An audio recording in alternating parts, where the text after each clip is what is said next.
Welcome to the latest edition of the New Haven Independent Vlog News Summary, direct from our assignment desk, otherwise known as my compost heap. Let's see what kind of decaying organic matter we can turn into stories at this hour. It might be wicked hot out, but the separation between Yale New Haven Health and its CEO this week was colder than this ice packed. Yale New Haven sent out a press release saying that Chris O'Connor, effective immediately, was gone as CEO. No explanation of why, no comment from him. Must have been serious. People are guessing at reasons. The hospital system lost $200 million as his salary went up to $6.2 million, and people are being laid off, and 3 attempted purchases of other hospitals didn't go through. Well, here are some maps, lots of maps from all over the place, because you know what? They need some maps. They're having trouble with maps in city government.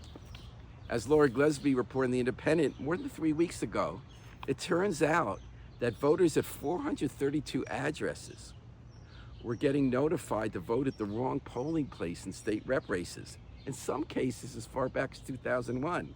This is a big, big deal if we care about democracy, free elections, and enfranchisement of our voters.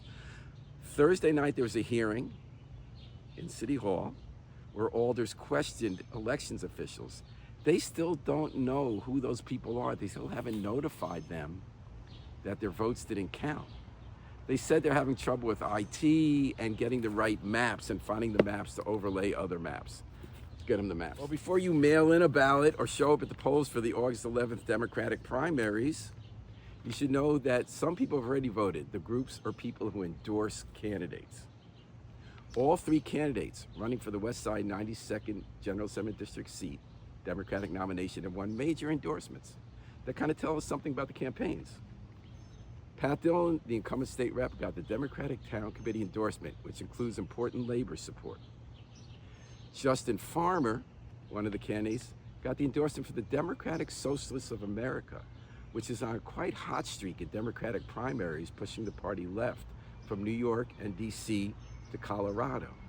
And Eli Sabin won a coveted endorsement from Mayor Justin Elicker. In these races, we tend to call people bad people if we're on a different side. All the people involved in these groups are good people, care about our city, and have different approaches to making it better. And I don't know whether endorsements swing votes, but they do tell us something about what people see in the candidate. For instance, that was clear during one moment this week when the 3 candidates showed up for a very substantive and civil discussion of their campaign on WNHH-FM radio. They talked about what to do with the Great Reckoning, where we're trying to come to grips with all the black men who were sent to prison on false convictions, murder convictions for decades, because the police fabricated cases.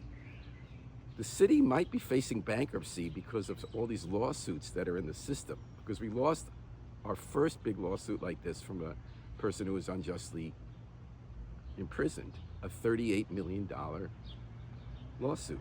The candidates were asked, how are we going to deal with this? Eli Sabin, who was endorsed by Elicker, said, we need the state to step in and cover these losses. After all, the state was involved in these prosecutions, and the city can't afford 6 other verdicts like this. Pat Dillon said, you can't just count on endless money from the state. There are other priorities too. And she critiqued the Elicker administration for really blowing this first case in ways that will have repercussions forever, by trying to convince a jury that New Haven is not liable for allowing this kind of activity, and at the same time defending in court today the work of one of the most documented corrupt cops in our history in framing people for murder. Whereas Justin Farmer suggested the solution has to come in how we change how we police and shift to non-police responses. Well, a lot of us are getting bathing suits, I guess, to go to the beach this weekend on this heat and the holiday. You might remember that the New York Times chose New Haven a while back as one of the top tourist destinations in the world, in part because of our beautiful beaches.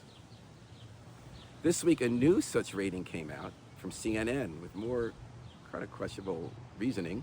CNN named us the number 2 top town or small city in the country to go on vacation to. Its reasons included we have hamburgers, we have pizza, we have Yale, and we have a statue of Nathan Hale. Happy holidays, everyone. Until next time, this is New Haven Independent Vlog News Summary. And remember, Let's always pick up and recycle our trash while we still can.